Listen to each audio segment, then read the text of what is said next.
Spellbook for the Lost and Found. Chapter 17. Olive. Friday, May 12th. Lost. Faith in the world. On Friday morning, unexpectedly, it's my mom's voice that wakes me. It cuts through dreams of thorns piercing skin. I'm glad to be woken up. Without my hearing aid in, I can't make out what Mom is saying. I raise my good ear up off the pillow, and her voice comes slightly into focus. She's saying something about raking through rubble for her past. It takes me a second before I recognize the words. It's the first few lines of Delta by Adrian Rich. My mom's the one quoting poetry this morning. I think I can make out my dad's voice laughing from the other side of the bedroom door. "A supper," he cries in mock horror, but he throws open my door anyway, as if he were the one reciting. I hear Emily's door bang open, then Max's. I put in my hearing aid and meet Emily on the landing. "Are our parents having a poem-off?" I ask her, brows furrowed. Sounds like it. I guess she must have heard us talking about Adrian Rich. She yells down the stairs after Mom, "Go, feminism!" I give my sister a baffled look, and I'm not nearly discreet enough to hide it. It's one thing to find out she reads poetry. It's another to discover she identifies as feminist. Maybe I have more in common with my little sister than I thought. Max appears behind me, clutching Bunny in both hands. "If you don't close your mouth, a fly will fly in," he observes. I close my mouth. He makes his way past me and down the stairs, almost tripping over the ends of his Batman pajamas. "And then you'll have to swallow a spider to catch the fly, and then a cat to catch the spider, and then a dog to catch the cat." I shake my head. I'm growing up in a madhouse. "And then a horse to catch the cow, and then a lost soul to catch the horse." "Wait, what?" I call down to him, but Max has reached the bottom of the stairs and is running into the kitchen for his breakfast. I make a mental note to change my hearing aid battery before I go out, and I grab a towel and run into the shower before anybody else can. Rosalie comes to school halfway through lunch break, before our first exam. At this point, it's not like I've been expecting her in class. We sit in the spiky midday shadows of our bike rack, and I hand her a stick of licorice from my school bag. "Emily said something to me yesterday that I wanted to ask you about," I say, but Rose cuts me off. "I met Hazel last night," she tells me. That distracts me for a second. "You did? Where?" "Just bumped into her. I recognized her from your description, although she was wearing significantly more clothes." "And?" I say. Rose looks a little wistful. "She's kind of larger than life, isn't she? Confident, gorgeous, flirts with anything that moves." I give a little laugh, remembering her clothes and her compliments. I've got more where that come from. "Yeah," I say. "So I was talking to Emily about the party last Saturday." "Oh, that reminds me." Rose talks over me again, grabs some paper out of her bag and waves at my face. "I found these," she says. "They were in my school bag this morning, like I grabbed them by accident when I stuffed my books in." I take the pages out of her hand. "They're from someone's diary," she says. But the moment I see the handwriting, I know that. I know it's that same girl, Laurel. "Monday, May 8th, it says." "Shit," I whisper. "This is really weird." "Just read it," Rose says with an intense look on her face. "You have no idea." I read it. Laurel, Ash, Holly. Those aren't their real names, I learned. I look around me at the uniformed kids everywhere. Now they could be anyone.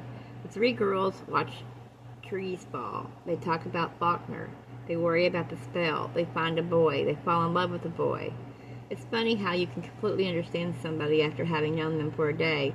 It's funny how soon you come to realize somebody is going to change your life. I look up at Rose. "Have you finished?" she says. "It's freaky, right?" "It is freaky," I tell her, zipping up in my bag. "I found some of her diary yesterday. That's what I thought was so weird about it. It's from the day before she wrote this one." "What?" I take out the diary pages. Rose grabs them and reads quickly, mouth half open. I look at the people milling around the yard, eating lunch at the steps of the school building, smoking behind the cars parked outside. Laurel, Ash, and Holly. They could be right here and we'd never know.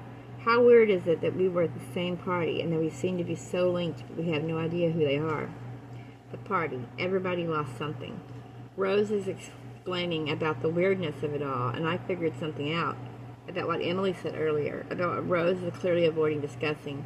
Little details click into place, skin and thorns. "You never did tell me what you lost," I say to Rose. "Did you lose something at the party?" "Not really," Rose says. "Can I see the pages I gave you again?" I hand them to Rose, and finally I ask her, "Did something happen, Miss Cathal Murdoch, at the party?" Rose reads Laurel's words again and ignores mine. "I wish she'd used their real names," Rose says. "How can we find out who they are?" "I don't know, but back to the party." Rose drops her props her legs up on the bike rack in front of us and stabs her licorice strip toward me. Don't interrupt me, I'm reading. I don't allow myself to be sidetracked. Allow me to summarize, I tell her. All we know about them is that we went to the party, so they must live in this town. There's a Trina McCohen in their class, and Ash wears red nail polish. Did something happen with Catherine at the party? Everyone wears red nail polish, Rose said. We're hardly going to go around to every girl in Balmain wearing red nail polish and ask if her friends call her Ash. You make a valid point, I say. Did something happen with Catherine at the party? Rose takes out her phone and starts to search for Trina McCohen. There are like a billion, she says. What about Jude? Does he have a surname? I shake my head impatiently. I don't think so. About Catherine. He sounds like trouble, Rose said. We know he's trouble. He rates her classmates' bodies out of 10 and gropes girls in the cafeteria. Jude, I mean. Oh, well, him too, I guess. Rose hands me the diary pages, and I fold them up and put them back into my poetry book I'm keeping them in. Yes, she said finally. Something happened at the party. With Catherine? No, it was Santa Claus, she says sarcastically. Well, I always thought his ominous was a little suspect. Also, who wears red to climb down a chimney? What happened? I lost my virginity, she says. My mind is blank. You lost your what? She does a weird flapping hand stroke thing. There, you have it. Wait, start again, explain. I don't really remember. I was pretty wasted. I think I fell asleep or passed out more likely because of all the drinking you already mentioned. And then apparently some girls cast a spell and everyone started losing things and I lost my virginity and my mind catches up with my ears like a train. There's an epic crash, brakes scream, locomotives derail, carriages pile up and a mess in the middle. Rose. Olive. Did Catherine? Was this? I try to get my words in order so they don't come out jumbled, or insulting, or upsetting, or plain wrong, or maybe right. Consensual? Rose is quiet for so long, every single one of those options overlap and intertwine, crawling and clawing over each other to get free of the wreckage. Does she like Catherine? Has she always liked Catherine? Is what I'm suggesting completely insulting to her? Or does she think he's an idiot like I always thought we both did? Did she sleep with him drunkenly anyway? Rose's tear-streaked face in the bathroom, my unanswered calls, her absence from school. No, I'm right. I have to be. I don't want to be. Oh, God, I don't want to be.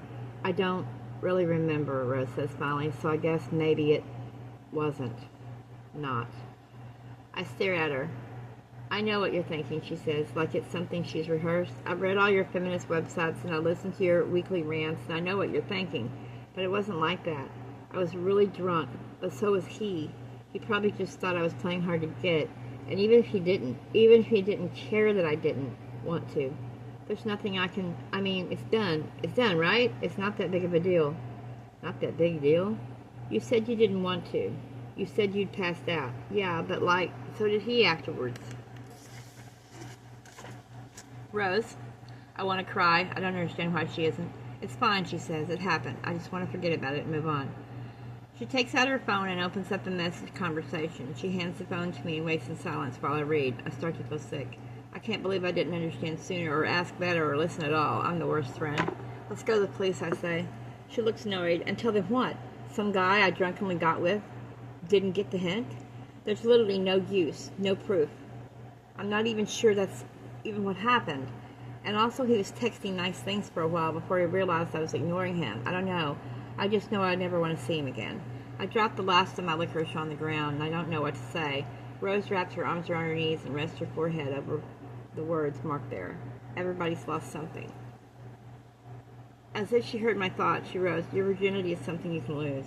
I really don't think this is about those girls and their spell, but no, really. I say, trying to keep calm for Rose's sake, but probably failing spectacularly. What happened that night has nothing to do with any spell, and everything to do with Catherine Mardock. So the girls who cast that spell, if it was even real, which I'm not saying it was, are not to blame for what happened. Neither are you. That was one person, and one person only, and I will ruin his fucking life for what he did to you. That's when Rose burst into tears. Oh shit, I say. Oh shit, I'm sorry. Her shoulders shake, her breath shudders. I wrap my arms around her like I can shield her from whatever happened, from what she's lost, from the train wreck of her feelings. When her sobs had quieted down, I say softly, I really think it would help to talk to my Aunt Gillian. Gillian's my mother's sister. She's also one of the local police. She'll know what to do.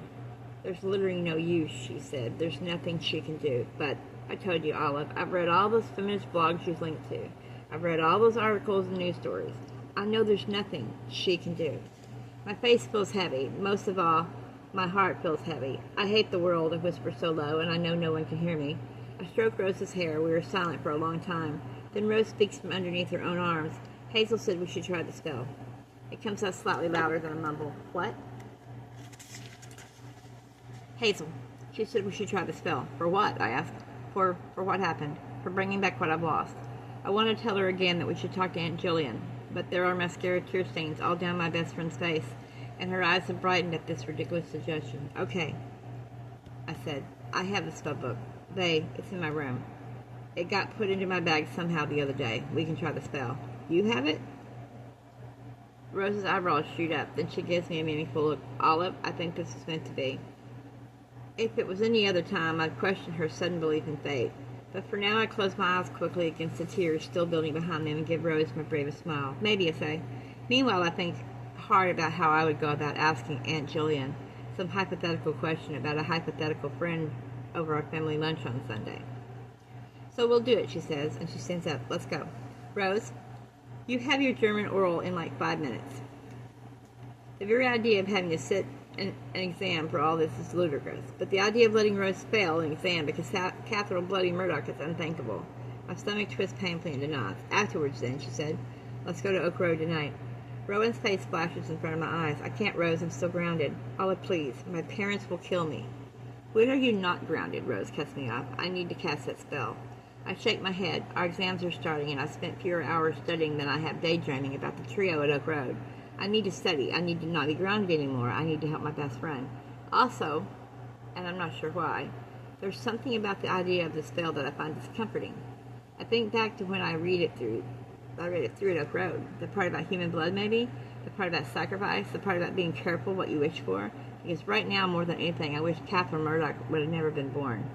I reach out for Rose's hand, and my resolve strengthens. Tomorrow. We'll go tomorrow.